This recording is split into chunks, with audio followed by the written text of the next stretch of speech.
between the lines, my name is Lou Palumbo.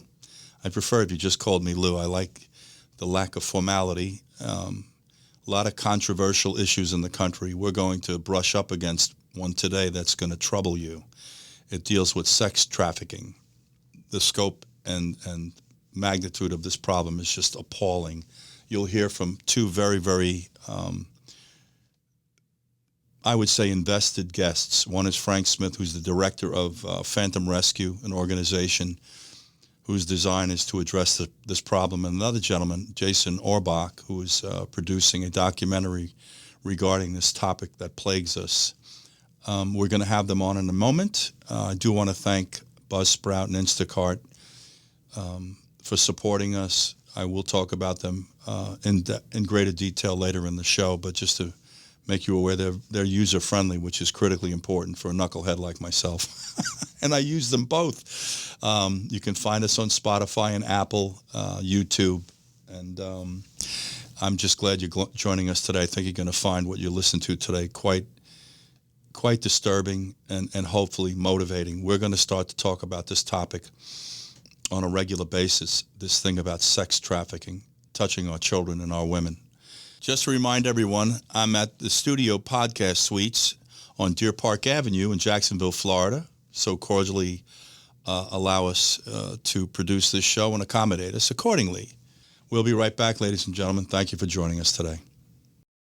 Gentleman with me on the phone today is Frank Smith. He's the director of Phantom Rescue.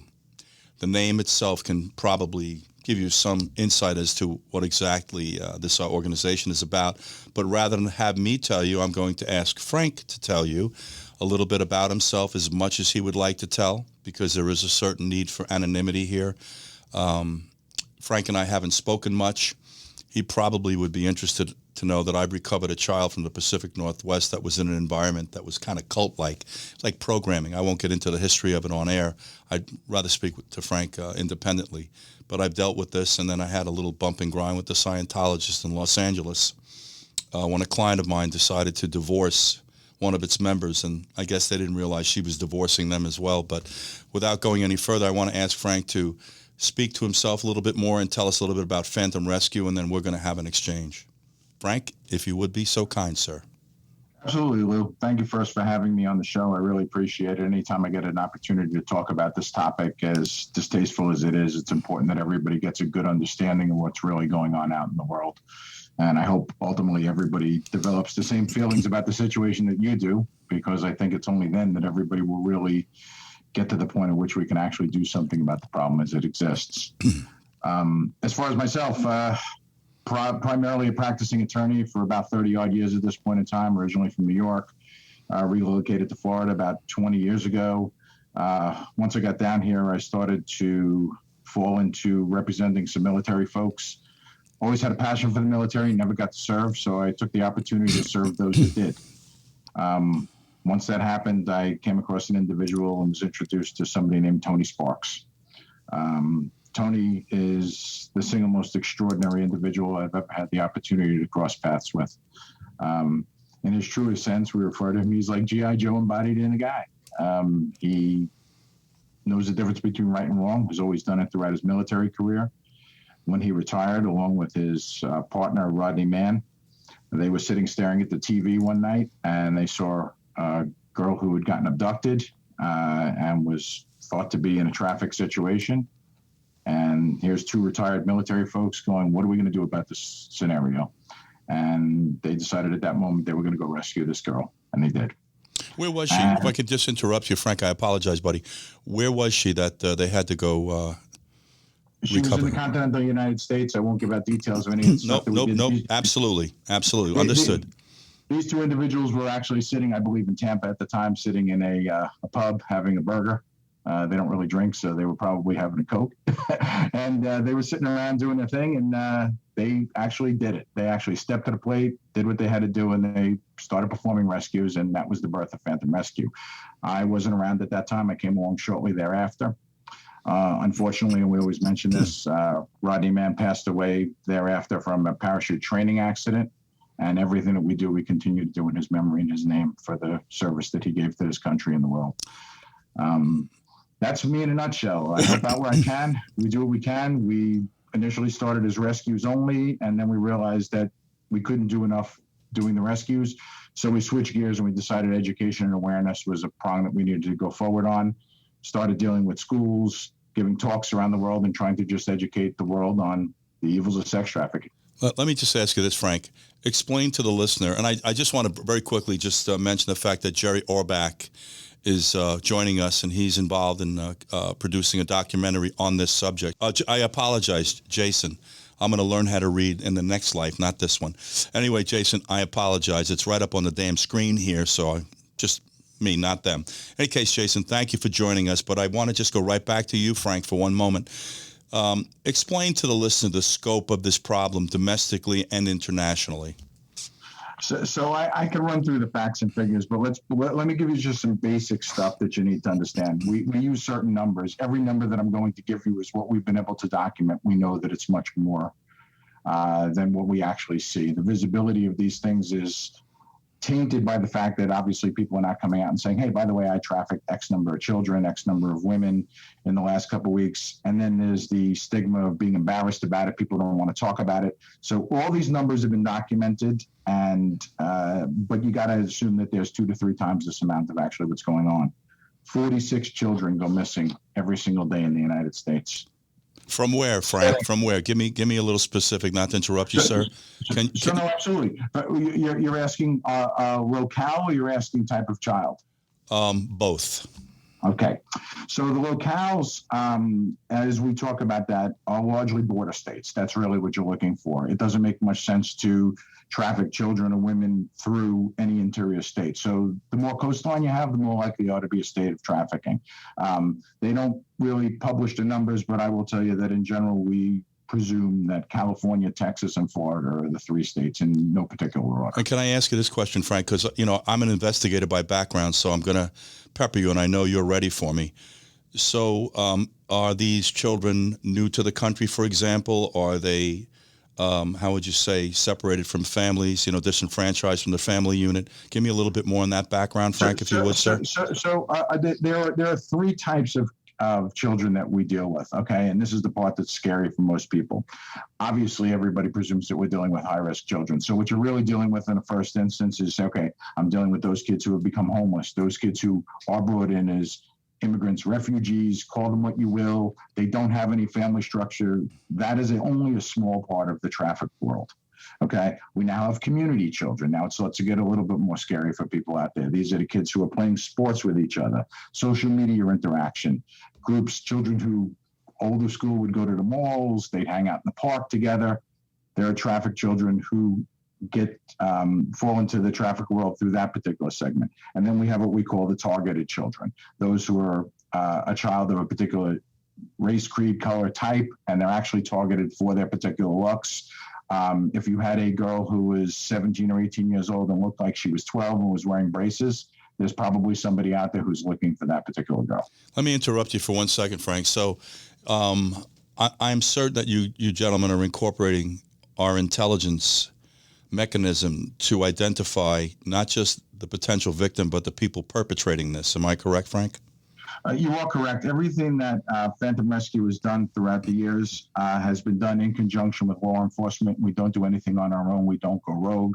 We're very cognizant of the rules. As I indicated earlier, my background as an attorney leads me into a situation where I have to be cognizant of doing what we need to do in conjunction with law enforcement. So we avail ourselves of all the intelligence that we can put our hands on. So I just want to ask you a question then, Frank, coming out of law enforcement myself. I mean, are you guys afraid that if you and I, for example, went and recovered a child, that we were going to be prosecuted on some level, or there's some type of ramification?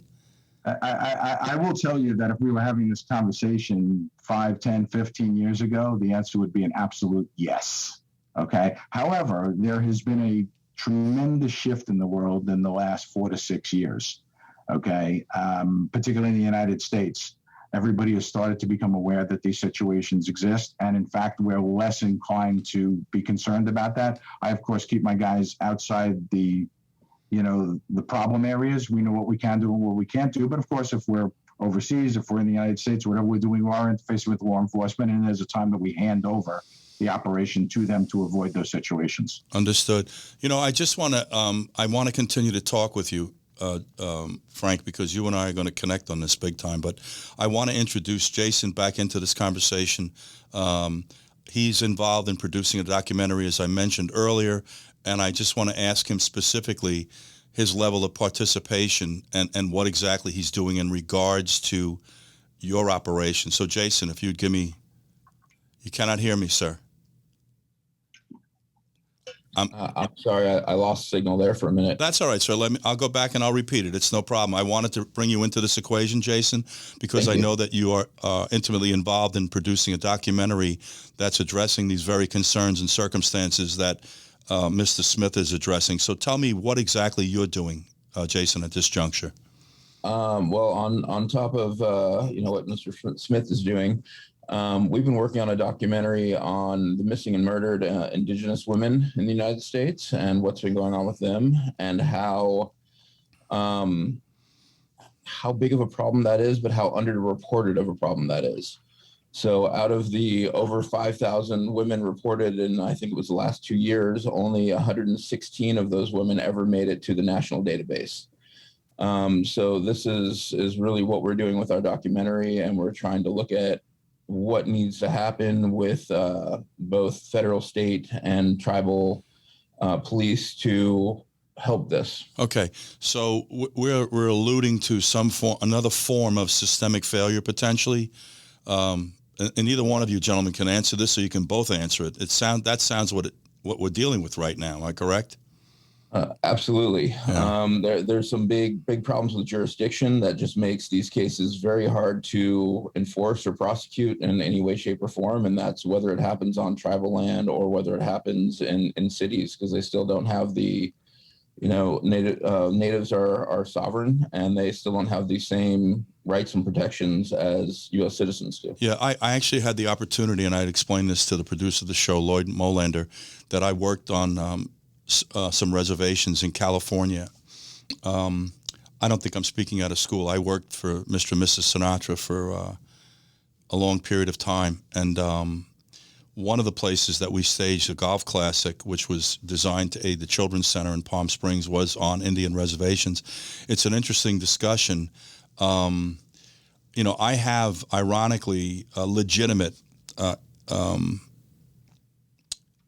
indigenous background. My mother was from Arkansas, and she was Cherokee Indian. She was Scotch-Irish and Cherokee Indian. And interestingly enough, I haven't over-involved myself too much as far as, pursuing. My sister, ironically, has, and we had chiefs in the family somehow. But so if I understand this correctly, gentlemen, this problem is somewhat pervasive and on reservations, which is the land of the indigenous, but it's even on a bigger scale domestically, as Mr. Smith is alluding to.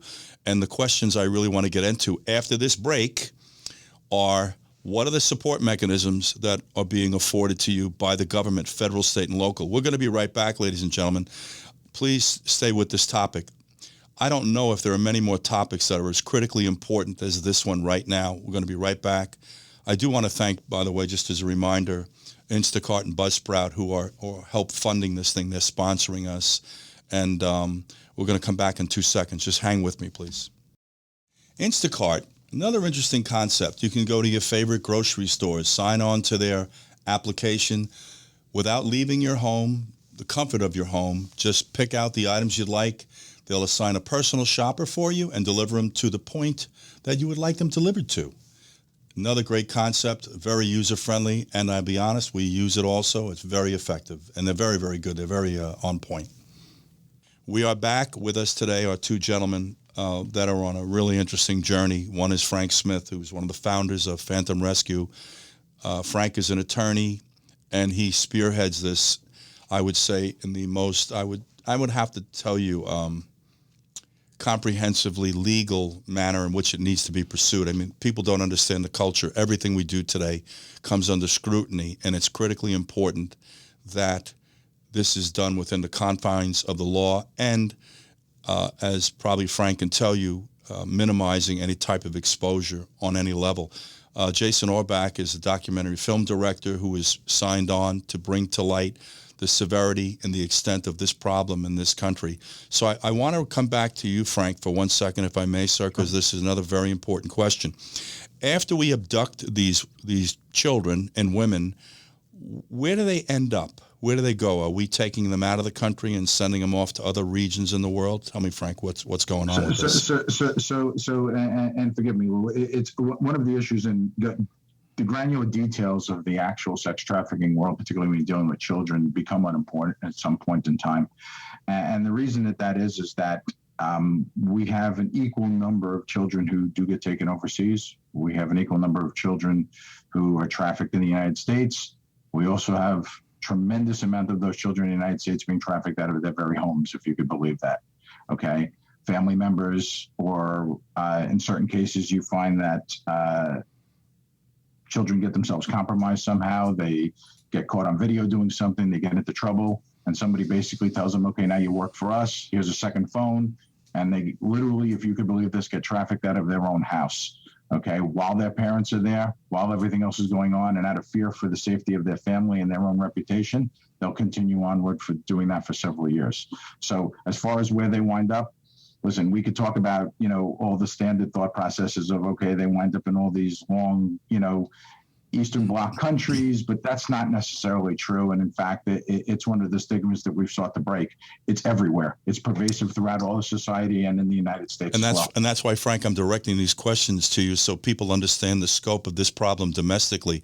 Everybody has this vision in their head that, we abduct you and we take you to the Middle East or all of these Eastern Bloc countries, wherever on the planet. But it's really something that's haunting us domestically.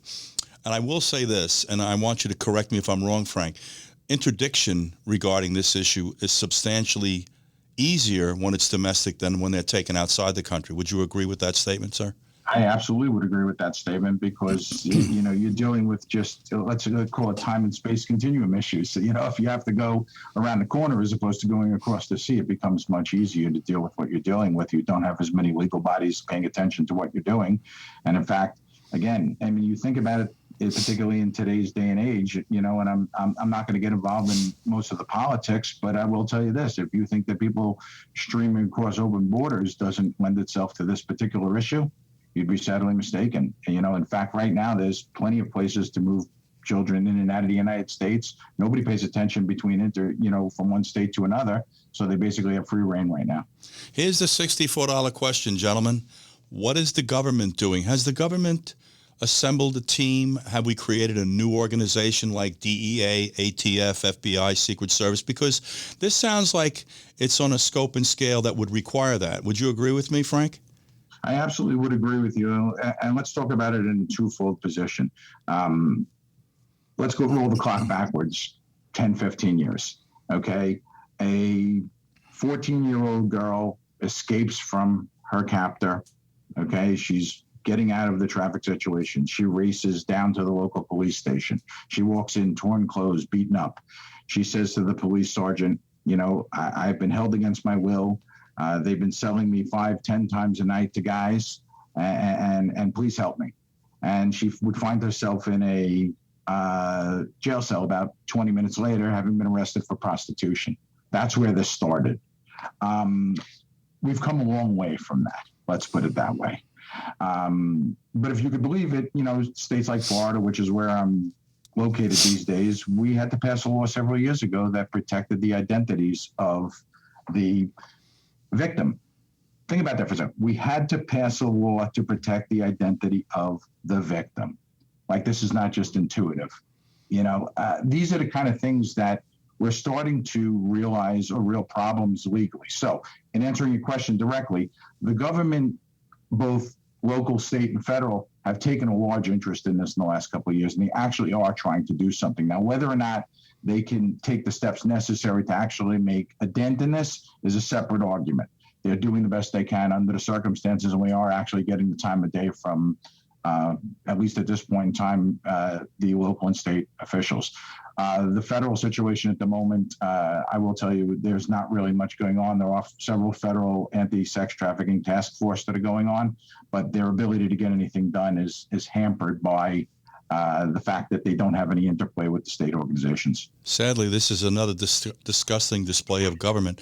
You know, I know that ICE deals with this at the borders on a fairly regular basis because this is one of the problems, as you alluded to a moment ago, with people coming into the country and the manner in which they're coming. But I just wanted to ask you this, Jason. So you're tagging along with Frank, am I correct, sir?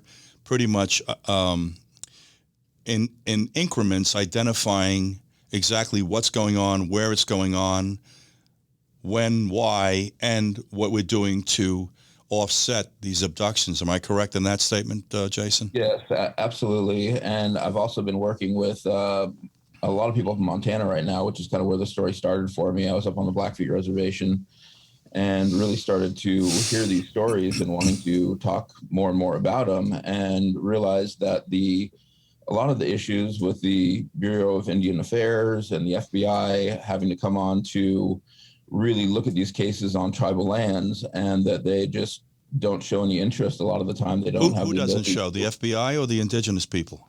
The FBI, from the federal government. They are the ones with jurisdiction other than the tribal police. And once things get off the tribal land, tribal police can't do anything about it. So it's been a big problem, especially in Montana. There's so many different areas and different jurisdictions. I got to stop you for 1 second. I just want to stop you for 1 second, and I apologize for the interruption. So I'm struggling with this. So is there no collaborative effort between tribal officials and our federal government to work through this thing together? I mean, correct me because I'm watching you shake your head, Jason. They end up looking at it as an individual case instead of an overall problem.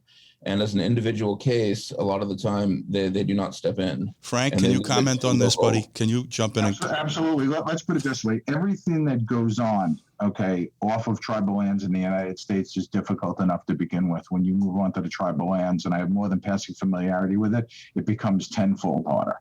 The interplay between those who are on tribal lands and those who are not, law enforcement, just the interplay between the people themselves is different.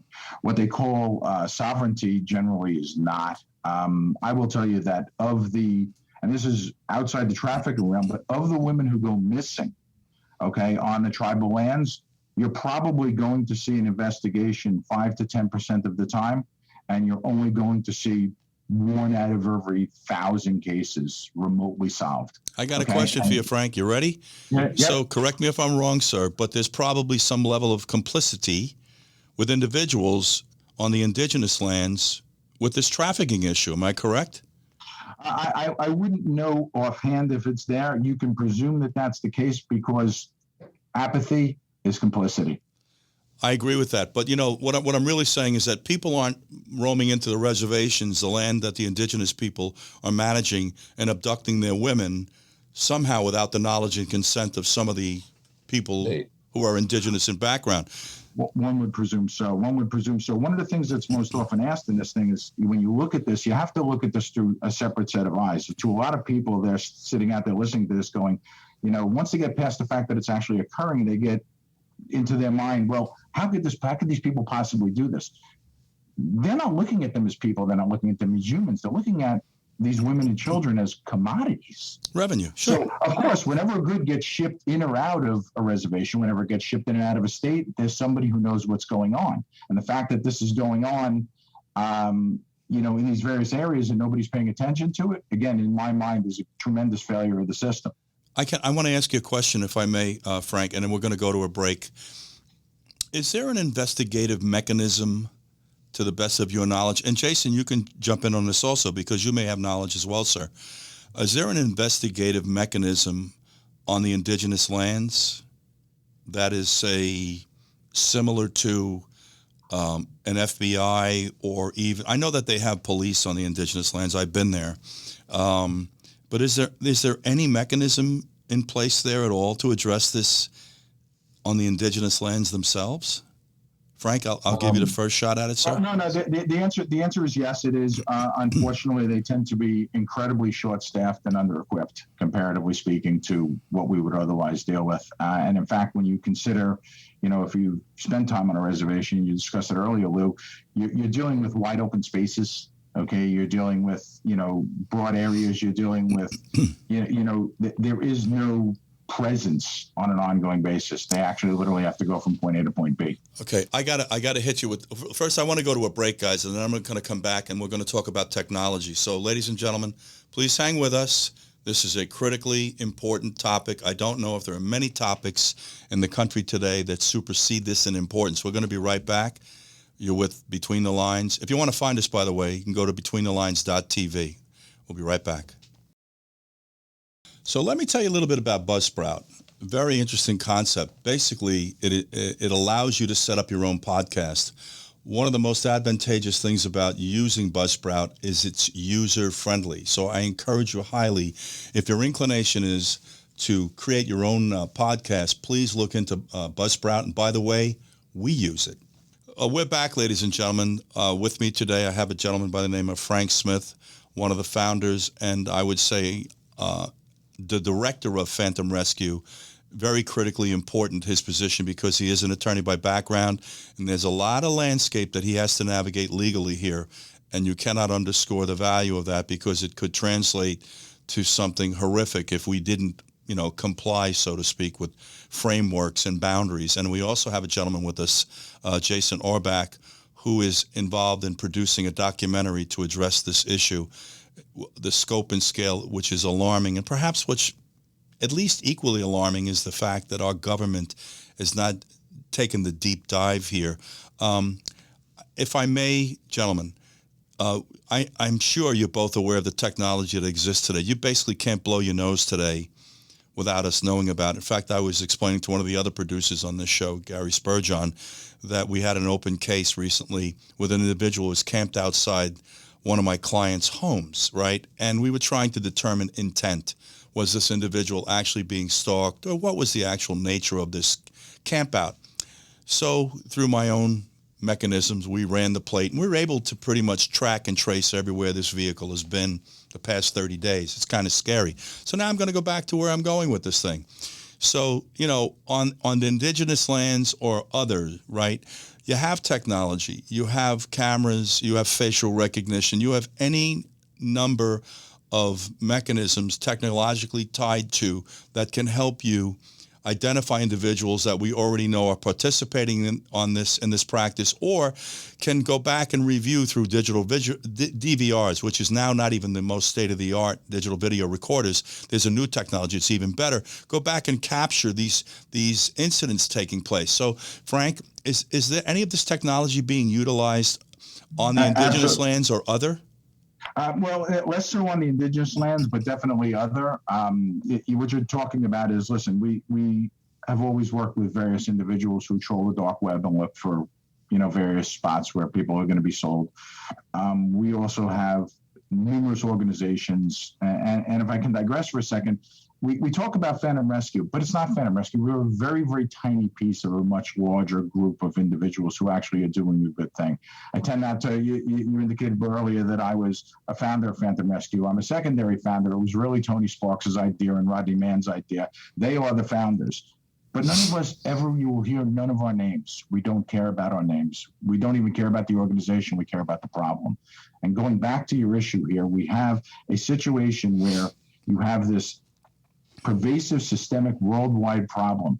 Yes, there's technology at play. Yes, we can look for the spots where children are bought and sold, girls are bought and sold.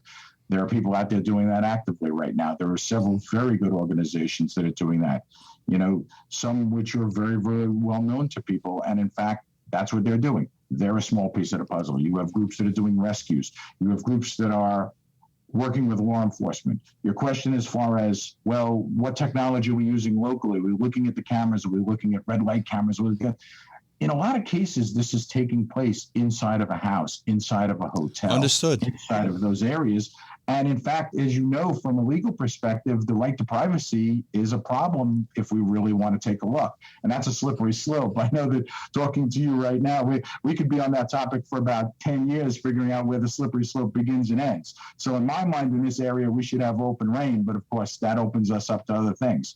By way of example, we've had a situation where we have had a woman who called up and said, I know my daughter is being trafficked. She's in Hotel X, in Place X. And what do I do? And she calls the police and says, my daughter is in there. Well, the police can't go in and go door to door and bang on all the doors. Now, fortunately, in that case, through some bizarre circumstance and, coincidence, let's just say. Unconventional method, we call that, Frank, before you go any further. Yeah. So somebody, I don't know who it was, somebody apparently called in a threat to the hotel, and they had to evacuate the hotel. And sure enough, the woman is standing there with law enforcement while some guy comes out with her daughter, and they were able to actually make some arrests in that case. But if you consider the difficulty in navigating those legal waters, you can understand it's a problem. Yeah, well, I don't want to say too much about myself because I might indict myself, but, through this journey I've had, and I have a law enforcement background, and I have a very, very strong and clear understanding of the law and the need, but I believe in unconventional addressment. That's all I'm going to say to you. I think you know what I'm talking about, so I'm not going to say any further than this. And, I have to make you laugh. I went to 16 years at Catholic school, so it's not like I'm some rogue lunatic. I've got a lot of boundaries placed in my brain. I understand. I know how to intellectualize things also. As I said, 16 years at Catholic school, I graduated St. John's University. I wasn't a blistering student. I was a philosophy major. I've always considered myself somewhat cerebral, but I do know how to fix problems, Frank. And unfortunately, we can't talk about this much more. That's all I'm going to say to you. I think we should let this rest. And I do know that I suspect that you employ the services of individuals that are like-minded to me, and there's a need for it, tragically. There's a way to fix this problem, and as you can do it the nice way, you can do it the hard way, the less than nice way. I don't know what to say to the American public today, whether it's involved with narcotics trafficking or sex trafficking. There's a way to make this profession very unattractive. Frank, you understand what I'm saying? I know as a lawyer, this is not a conversation you want to go down, but I'm just telling you, I'm of that cloth because I realize the futility in embracing the government to support you in addressing situations that we're talking about right now. Jason, I do want to ask you this, sir. In reference to the documentary, you're traveling throughout the United States, internationally. I have another very important question that I want to direct to you, Frank. Any collaboration between foreign governments in addressing this issue once it leaves a border of a country? Absolutely. And just so you know, anybody who's truly looking to address the problem, we all collaborate. At the end of the day, you avail yourself of all resources. Most of the foreign governments at this point in time have taken the situation seriously. I mean, look, you can look at certain countries that we wouldn't tread into because we don't have relationships with them. And those would be the areas that you would generally say, look, the United States doesn't have any relationship with that country at all. But everybody else is pretty cooperative. And in fact, they will work with you. They obviously don't want us going in and performing law enforcement activities in their country, but they are willing to work with us to the point at which we can hand off our details, and usually they are cooperative. Same thing with all of the state and local law enforcement in the United States. Candidly, we're happy to give them the credit, and they're happy to take the credit if they can make the arrest. There isn't one person that I've ever come across in law enforcement who isn't thinking like you and wouldn't rather, push the boundaries to get the job done. In fact, the fact is that we can help them get to that point, and we're happy to do so. Yeah. So, Jason, let me just ask you this then. So in your journey, you're currently involved in this documentary right now, producing. Is that correct? Correct. Right. And so, how has this impacted you personally now that you wrapped your arms around the scope of this problem and the sensitivity of this problem? What are you feeling about this? I mean, it's been something I've looked at for years, and I mean, it really is a large problem, and a problem that is very hard to deal with. I mean, just in talking about the jurisdiction issues alone, finally Montana has put a group in place to kind of tie all this together, and they're just starting to get the records together because nobody's even keeping track of this. Nobody's putting any of these names out there. So a lot of the people in the native world aren't even getting the press, aren't getting looked at, aren't getting seen in any way, shape, or form because they're not getting reported. So nothing's getting reported past that initial stage of a call to the police department. And then they're also often saying, oh, well, they're probably out partying. They're probably just drunk. They're probably this, they're probably that. And it's a really big issue. So by the time anybody's looking at this, it's 48, 72, hours later, and it's too late. They're gone. Yeah. So where a lot of other cases, you end up, getting people such as Phantom to come in and investigate this kind of stuff a lot quicker. These cases just aren't being taken that way. And that's one of the reasons that I'm really trying to bring attention to this, because I don't feel like, it's been covered enough in the press, and I don't feel like anybody is really aware of the situation. Yeah, we're too busy rhetorically cutting each other's throats and talking about things about one another that are really not important. This has turned into a really interesting country. We're going to take a break, ladies and gentlemen. We're going to come back and talk about this incredibly sensitive topic, one that apparently is going, in my opinion, under-addressed. I'll be right back with you guys.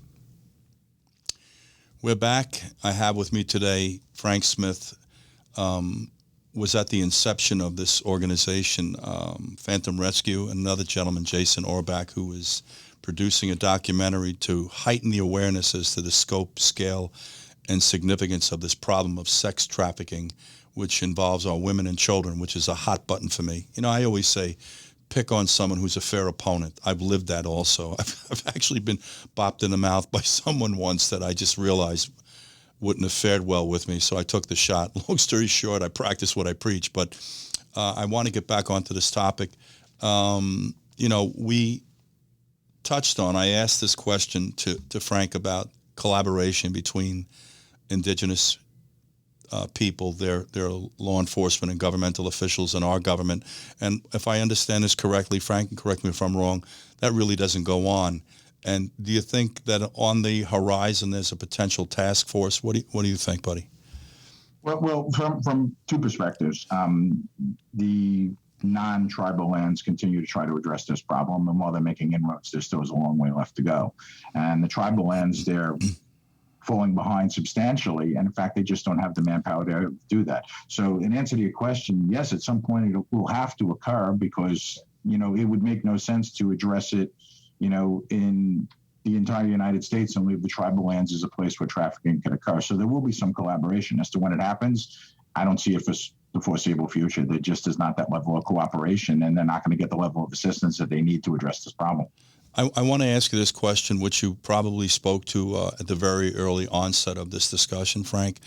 Just tell the listener the scope of this problem with number. I know that we mentioned that it's underreported. There's a lot of things that hamstring this topic, just like sex offense. A lot of women don't report sexual assault for a myriad of reasons you and I both understand. But just give us numbers. Give us some numbers. Yeah, I mean, look, this is, and again, numbers that I'm going to give you are super conservative, right, and they're actually dated a little bit, and we'll give you accurate numbers. $150 billion a year is a criminal enterprise, child sex trafficking. Okay, we talk about and to give everybody frame of reference, if we talked about somebody bringing, a kilo of cocaine into the United States, you bring it in, you pay price X, you sell it for price Y, it's done, you're finished. When you have a child, you get more money for the child, but it doesn't end on a single transaction. You can continue to sell that same child over and over. Like reoccurring income. Well, let me turn your stomach a little bit more. When the child is done being used for sex trafficking, there's an entire organ trafficking world that exists thereafter. So think about that for a second. Yeah. One of these things that you talk about, and again, your listeners who are out there need to really understand this, okay? If you have children, if you know children, next time you look at them, think about this. They could be gone in a second. As a commodity, placed in a cage, okay, trafficked for years, and then when there's nothing left of them, they're used as parts. And that's what you're dealing with.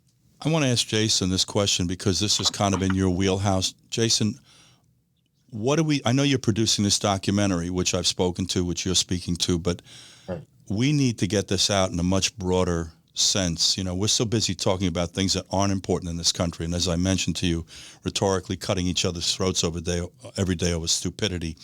We need to develop a mechanism. Do you have an idea about how we can get this out into the mainstream of discussion every day? Any ideas, any thoughts, buddy? I mean, I've looked at a few different things, and I've looked at, a few different organizations that are trying to get the information out there. But really, if the news won't pick up the stories, if nobody's willing to look at these stories, how do you get it out there mainstream? So, I mean, really, other than making documentaries, which, we all know not everybody wants to watch documentaries. A lot of people think they're boring. When you have mainstream news just covering whatever is hot at that moment and just looking for ratings, how are you ever going to get this out there? How are you ever going to get it mainstream if nobody cares? Well, I got to tell you something interesting. I'm about to embark on something that's going to expand beyond this podcast locally here with the help of this production team. And this is going to be a topic of discussion on a regular basis. And if you gentlemen are prepared to come back on, hopefully we can fuel this fire, not just in Jacksonville, and Lloyd, what I'm alluding to. We're going to start to fuel this fire, and I tell you this, Frank, also, I know that you enlist the services of individuals that have rather unique backgrounds from the military, who know how to go about addressing this and recovering people. I will give you any support in any capacity I possibly can. I'm not too reserved in a lot of ways. You can probably tell I'm a little bit of a loose cannon. People would call it that. I just don't care anymore. I'm not worried about what people think. I don't know why we're so concerned about a popularity contest. I'm not worried about that. So, I'm prepared to help you in any capacity and to collaborate. But what I really want to do is give this cause legs and start to get it out in the mainstream of discussion every day, which is what seems to be lacking. I don't know what to tell you. We're more concerned about who's winning the NFL Super Bowl than we are about our women and children, our priorities in this country. And I don't want to go off on a tangent and indict the culture, which certainly needs indictment. But we're talking about it once again. We need the federal government. Where are all these elected officials? Where's Barack Obama, for example? Where's his heart on his sleeve? Why aren't these people stepping up, Mr. Clinton? I don't really want to talk about Mr. Clinton. There's a reason also, guys, because, he's been a bad boy in a lot of ways. But where are all these elected officials that should be talking about this every day, reminding the public, Biden, that this is going on? It would be wonderful if the head of the fish spoke to this, wouldn't it, guys? What do you think about that?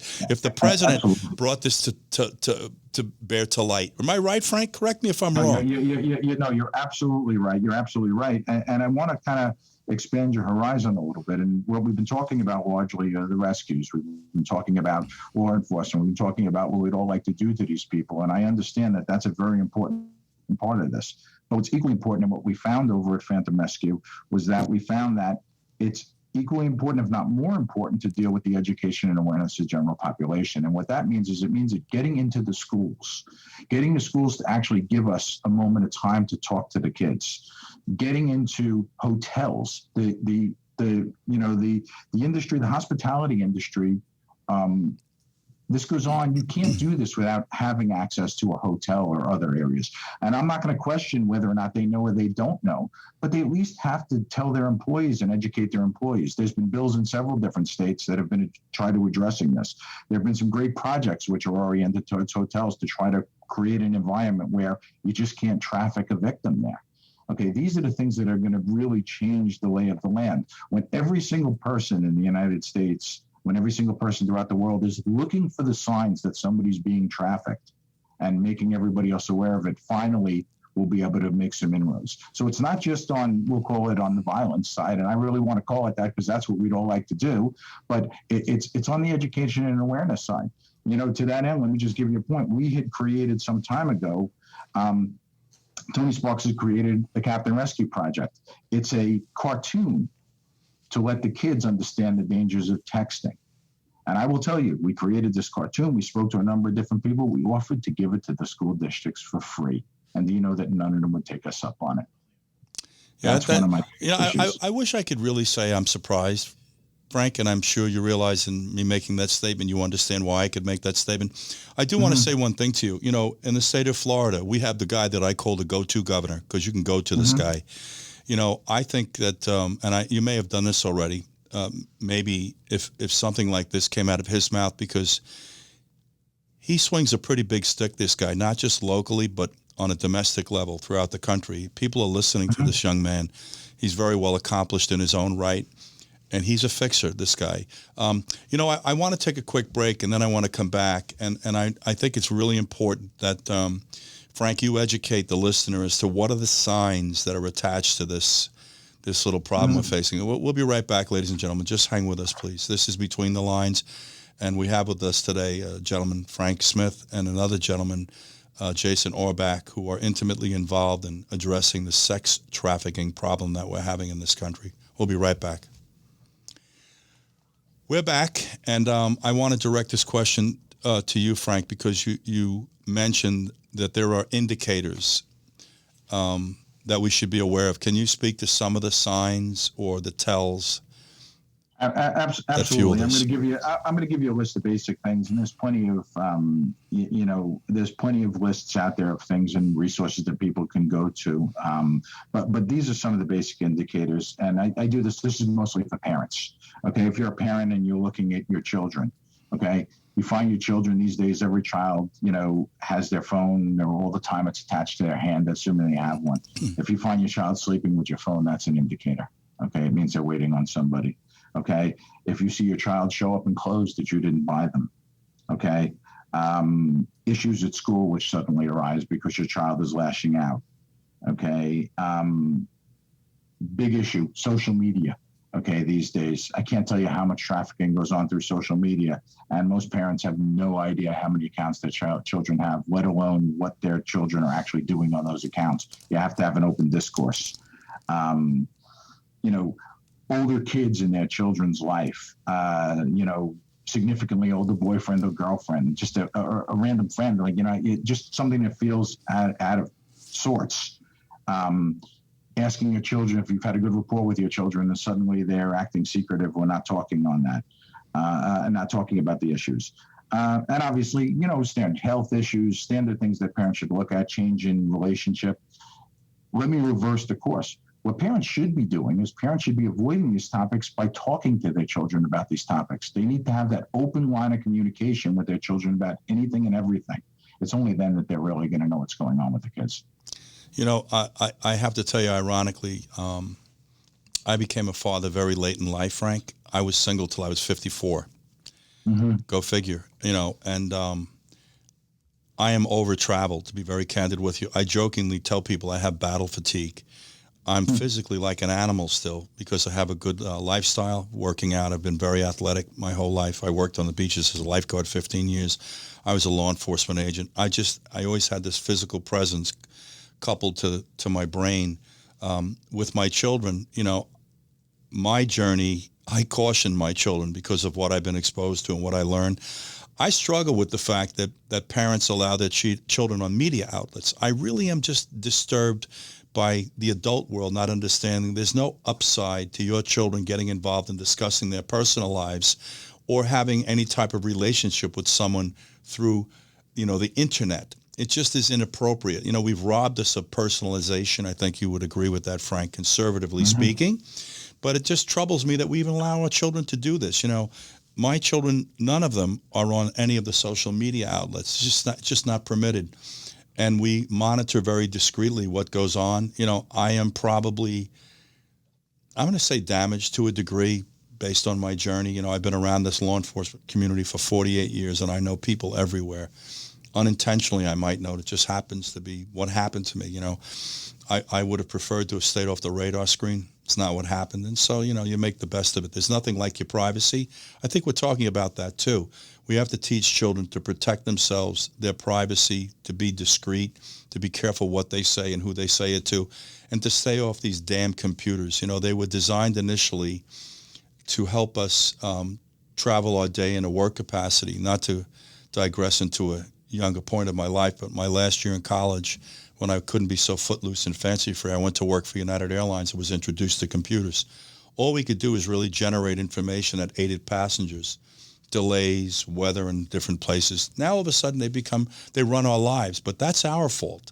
And I think the message has to be to the parents today to take control as best as they can, especially when these children are too young to really manage these devices, prevent them from using them. But, I would ask you, Frank, if you could forward to the producers of this show these informations we talked about today. And what I want to say to you is that, my new endeavor here, which is kind of an expansion upon this podcast, we're not going to abandon this podcast, but I'm going to take myself in another direction. We want to talk about this on a more frequent basis. Lloyd, I know you're listening to me, sir, and you know what I'm talking about. We're going to start talking about this thing on a radio show locally, and with the intention of expanding this conversation. I am distressed in learning that the government once again is failing to step up to the plate. But I do want to be fair, Frank, Jason, both of you guys have to know this thing about being overworked and understaffed is something that's pervasive in the law enforcement community, compounded by the demotivation with all of the rhetoric and overt acts of robbing our cops of pensions and incarcerating them. We're going in the wrong direction. We need to change this conversation, which is why this show is being driven. And it's about our children. If anyone listens to me, I start every day that I do this production with concern about our children and their future. I had my day in the sun, Frank. You and I should talk privately sometime. That I'm here as testimony to good luck, buddy. But I've had a gigantic life, and I want to make sure other children have that. I know that you're not salaried, nor are any people that are involved in this Phantom Rescue. So I want to ask you another very important question, and I know that people need to support this financially. How are you guys able to sustain this mission, Frank? And I'm going to ask you, Jason, also in a second, sir, but I want to hit you first, Frank. I'm sorry. It's interesting. Phantom Rescue is a 501c3, but we don't actively raise any money. We've self-funded, if you could believe it, through our other opportunities, through things that Tony Sparks, through his profit side, does a lot of stuff, the same stuff that you do in your other career. We've done protection services, we've done security, we've done things like that. We take a substantial portion of everything that we do and we divert it over into the Phantom Rescue side. And just to be clear, Phantom Rescue recently became part of a larger organization called the Phantom International Foundation. We added child poverty and anti-poaching to our links that we're dealing with, but we almost entirely self-fund. We're happy to take somebody else's money if they want to give it, but more important than that, I want their attention. Right now, the most important thing that you can do in the areas of child sex trafficking is to make yourself aware of the circumstances and educate everybody else around you. That's all we ever ask for. And the reason we don't get compensated is we just want to get the message out there. Yeah, I'm with you, buddy. Like I said to you, I'm going to help you. I want to help you with this thing. And we have one vehicle already that the production people understand where I'm going with this conversation. The other thing you guys probably know about me is I'm not shy. And nor do I ever intend on being shy. Get you nowhere. But we have to get this into the mainstream of the conversation in this country. The more people that have awareness of this, maybe we should bang the entertainment industry that are busy telling us who is supposed to vote for what legislation we should have regarding guns. Maybe we should get them involved in this conversation as well. All I can tell you is that we're on board and we're going to start to change this conversation as well. I don't know what else I can say to you, gentlemen. I know we could talk about this forever. I want to ask you both, is there anything, Frank, first, that you would like to add to this conversation today that we haven't touched on? I would, Lou. Let me give you some of the pieces of the puzzle about the argument. When I first got involved in dealing with children, I was looking for missing children, per se. And I found out that when you look for missing children, there are always two sides to the story. Okay, most abductions of young children are parental abductions. Custodial interference, correct, yep. Right. Okay. And as you know, based upon, your history, I'm never really sure whether or not I put the child back with the right parent at the end of the day. I mean, I had circumstances where we rescued a child pre-Phantom and got the child back to the father. And then when I looked into the case, I saw 12, restraining orders that the mother sought, all which were denied because the father had a very good attorney. And being an attorney myself, I can tell you that does make a difference. Well, did I do the right thing? Didn't I do the right thing? So let's switch gears. Child sex trafficking. It is 100% black and white, pure evil. It makes that easier to go in and do the job. If you speak to somebody and you say, hey, do you want to get involved? Do you want to help? They cannot say no, because to say no is to say yes. You cannot be a supporter of child sex trafficking. You have got to be 100% against it. There is no argument for it. Okay, these children deserve everybody's attention all around the world. whether they're on the reservation where Jason's concerned, whether they're throughout the United States, whether they're throughout the world. Anybody who doesn't have the thought process that we need to do everything in our power to eradicate sex trafficking, okay, is not thinking intelligently. Yeah, I very seldom am I speechless. Most people know that about me. I don't even know what to say at this point. I'm so disgusted and disappointed. But you know what I also want to do, Frank? I think we want to participate in fixing this, because that at the end of the day, we can pick at the problem, identify who's responsible. Let's just go after the problem and try to fix it. I would ask you to, communicate with the producers of this show to further assist us in supporting you, and Jason, you as well. Jason, I want to afford you a final comment as well, if I may, today. Yeah, for me, it's very much about, just telling the stories and getting the stories out there. I mean, that's where my expertise is. That's where my world is. And I look at whatever stories need to be told and try to get them out into the broadest amount of people possible. This is a story that needs to be told, whether it be what Phantom's doing, whether it be what's going on the tribal lands, and it just needs to get out there. And I'm just looking for as many platforms to get together and make this an important issue as we can, because it is such an important issue. I hate to say this, because I've had a very interesting engagement with the entertainment industry. I won't go into exactly the extent of it, but it's pretty thorough.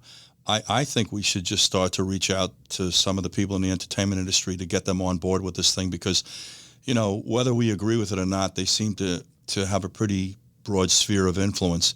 You know what else is something I've been working on doing and trying to bring them together as part of this and part of some other projects that I'm working on right now. And what's the response, Jason? It really depends. Some people are very on board. A few people I've worked with have been very on board, but for the majority, nobody's really looking if they're not seeing a payday or press for themselves involved. Payday is a really interesting concept. You know what I mean? The payday could be tenfold measured in comparison to money, but maybe one of the ways to do this is to embarrass us into it. You know what I'm saying, guys? Maybe if we embarrassed enough people in positions that they'd step up to the plate. In other words, they say you do the right thing for the wrong reason. I don't really care what the motivating factor is, but if I embarrass you into it, that works for me as well. This is something worth signing on. I just don't even know what to say about this topic, and I have to digest it, to be honest with you, because that's part of my mechanism. It'll all come to me. I just won't necessarily have a lot of answers on how I'm going to reconcile this today, because this is disturbing. And let me give you one piece which may help you out a little bit. This is a good frame of reference for most people. So most people are minimally familiar with the movie Taken. Okay.